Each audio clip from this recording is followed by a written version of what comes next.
Rahim. Alhamdulillahi Rabbil Alameen. Wassalatu wassalamu ala Rasulillah. So now we are on probably the fourth video now. I'm starting to lose track. On the fourth video of the 11 rules, teacher rules of law. You're going to need these rules and to be firm with them after a certain point and stand your ground, because these are going to give you a good learning environment, inshallah. They're going to help the students understand that there are things that must be done in each place, and there's rules to be followed. Okay, so we're going to discuss today the situation of homework again, because this is a problem, and you're going to find that, or you'll probably find that out of all the teachers in your school, if you're in a bilingual school or what they call an international school, you're going to find that within that element, you're going to have Arabic teachers. You're going to have teaching Arabic subjects. So you're going to have Ijtimaiyat, which is social studies, Riyadiyat, math, ulum, science, Arabic language, tajweed, like that. And those assignments, mostly the teachers don't give homework. Mostly the teachers don't give homework. Your Quran and Hadith or like that, it might be like they have to memorize, an ayat in the Quran, or have to memorize, a Hadith or something like that, to as part of their imtihan, their exam. But other than that, it's not really common to see Arabic teachers giving homework from the schools that I've been in. You'll find that your English counterparts, though, do give homework. Okay, there's always social studies homework. There's always English homework. There's always writing assignments for homework. There's always science homework. There's always some kind of homework that's given from the English taught subjects. And, sometimes it can be a little frustrating that you've got this huge bag on your shoulder with all your stuff in it. And you got the thing you're trying to get to your car and put all the stuff in. And your Arabic teachers, your counterparts, have just kind of got their purse or whatever, and they just walk into the car, nothing in their hands. So they don't have the same kind of challenges that you have with, monitoring and seeing what type of homework. And so that when they do give it, it's a problem. They really don't understand. And I would say, yeah, that's pretty much it. Your lower subjects may give a little bit of homework, like for math and stuff like that, because it's worksheets and stuff like that. But when you get in those higher grades, you don't find them giving a whole lot of homework. So one of the things I do to make sure that I cover myself, because I learned a lot in the first 2 years that I was teaching. And I learned a lot about how to cover myself, how to protect myself, how to establish a paper trail. So that way, when I say something, you can't countermand my story. There's no way you're going to be able to do it, because I have certain things that are set in place that make that impossible to do. Okay, one of them is the assignment of homework. I am a homework teacher. I will give you homework. There will be homework. Sometimes there'll be homework every day. Sometimes it'll be every couple of days. But when there is homework, you will know it. How will you know it? I write everything on the board. I write everything on the board. So when I do homework, I write down the page number, the book, the assignment. Even I write when it's due. Even I write when it's due, because I always ask students, just as a reminder, when's the homework due, you guys? Tomorrow morning at what time? 7 o'clock. Okay. And I'll write on the board, due tomorrow. Okay. Something's piping in the house. I'll write down due tomorrow. Okay. Due the next day. Homework, that's a standing class rule. And I'll have them repeat it with me in chorus. Homework is always due when, you guys? The next day. So don't walk out of here talking about you didn't know when you had to give the homework assignment or whatever. It's not going to fly. The second thing is, because I write it on the board, I tell them, write down exactly what I wrote, because sometimes they misunderstand things. Sometimes he tries to make an abbreviation for something to shorten it because he wants to go. And when he gets home, his parent doesn't know what he's talking about. What does this mean? And he can't remember now, because he had English at 10 o'clock that morning. It's 4 o'clock in the afternoon now. He's not going to remember exactly why he made that word look like that. But if you write down exactly what I wrote, right? And when the bell rings, when the class period is over, I stand at the door. I literally block the door. No one leaves until I see your homework assignment in your book, written down exactly like I wrote it on the board, and then I sign it and you can go. That's it. If I didn't sign it, it doesn't count. And some of them would try to get slick, right?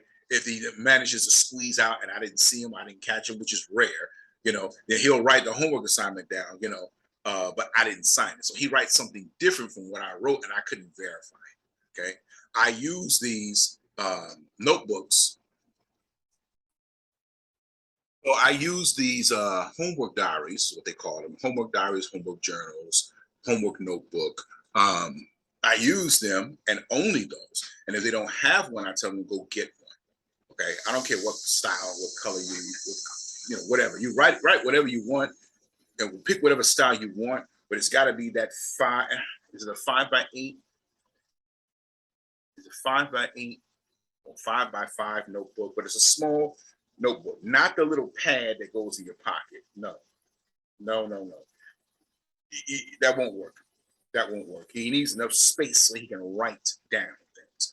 Not the subject notebooks, the regular 8.5x11, not those notebooks, because things get lost inside those notebooks because you've got other subjects. But the notebook, the homework notebook, is only for notes, for your homework. I shouldn't see notes that you jotted down from class or any other thing from any other subject. I don't want my subject mixed in with your math and your science because you can't find it. Okay. So if you've got a bigger book, just kind of, I have them fold a page in the book in half and then just section that page off. So when he flips over, he knows this is the math side. And then on the other side is for the English side as an example. Okay. So I use this when I have a parent-teacher conference. So the first thing I do at a parent-teacher conference, if Khalid's father is coming in, I say, Khalid, I always like to meet with the student and the parent together. If you don't do this, you guys, the story is going to get changed by the time he gets home. The story is going to get changed by the time he gets home. And then your integrity is called into question. Maybe you're lying, you're too strict, you don't like him, you don't like her, you don't like how long her hair is or whatever. You know what I mean? We don't have time for that. Okay.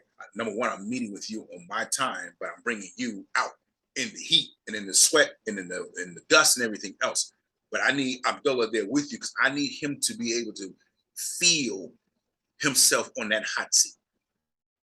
He needs to be on the hot seat. I'm not on the hot seat. I'm not on the hot seat. I'm the one that is establishing the guidelines here. I'm the one that's giving the instruction here. Okay. I'm not on the hot seat. We're not here to question my teaching practices. I'm here so that I can bring some attention to what Khalid is doing. And you need to be looking him in the eye. And he needs to look you in the eye. And at that point, he's forced to tell the truth. He's forced to tell the truth. He can't spin it. And if he spins it, I'm there. Okay. So ideally, in a situation like that, ideally, you want to meet in the principal's office. See, I learned how to cover myself. I used to meet in the principal's office with the principal. She can be there, she can not be there. But if they see Abu Khalid and Abu Idris sitting in the principal's office, something's going on. Something's happening. And people remember when Abu Khalid comes into the school. See, when you come into the school as a parent, people notice you. But if I make a phone call, who knew that? Who knew that? Nobody knew that. They could block your number and not answer, send you the voicemail into perpetuity. Okay. So I'll meet in that kind of environment so that I have Khalid there. Khalid, when you come, bring your homework diary with you. I don't have it. You don't have it. Okay, cool. No problem. That's something else I'm going to use. So I'll say, Ahmed, let me have your homework diary to borrow it for this period, because Ahmed always writes his assignments down. And he does his homework. He always does his homework. He writes it down exactly like I want it written down. I always sign. All right. So we've covered how to establish a track record for the homework itself. Now we're going to do something a little bit more. We're going to add on top of that, because we have to cover ourselves, because at the end of the semester, the end of the quarter, the end of the year, I'm telling you, people will lie to save themselves. And you have to be able to protect yourself from that. Okay, the principal doesn't know what's going on. Your department coordinator doesn't know what's going on. Your supervisor doesn't know what's going on inside your classroom. Okay, and you have to be able to send a message also to the students that, we're not going to play this game. So I established the rule that all homework, and this happened right around my third year, because I was having a problem with, they were getting a little bit more clever. So I was having a problem with trying to distinguish when this homework was done and so forth. So now all homework must be dated and signed by your parent with a phone number. Dated, signed, parent's phone number. Which parent? Pick one, don't care. Okay? That lets the parent know, oh yeah, you did have homework. Yeah, you had homework. I signed it. That lets the parents see the assignment. Hey, why did you only do 1 and 2? Because that's the example I gave him in class, right? So we did numbers 1 and 2 together, and then he didn't finish the rest. He got to take that assignment to his parent. Date it, sign it, phone number from the parent. Okay? That proves to them, that shows them he had homework. If he's missing or he didn't do anything, that's going to show them, hey, why didn't you finish numbers 3 through 10? Now go back and finish it, or whatever the case may be. Okay. The other thing it does is I'll have parents' numbers. Okay. And I'm going to get into that in another video. And I'm going to call that number. So don't think you're just going to scribble your father's signature on there and I'm not going to know it, because I got a phone number. And what I'm going to do, even if you decide to change the phone number, right? I'm going to take that phone number and match it with this phone. I'm going to say, this is not the same phone number. Oh, my father got a new phone. Okay, cool. I'm going to call the old phone. Hey, Abu Khalid, this is Abu Idris. How are you? Okay. I'm just calling to check on a homework assignment that you signed for last night for English. If he says, huh? What homework assignment? Tell me everything I need to know.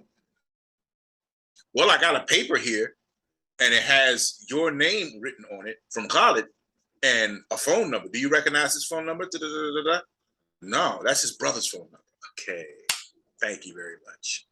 So Khalid is forging your signature on his homework papers.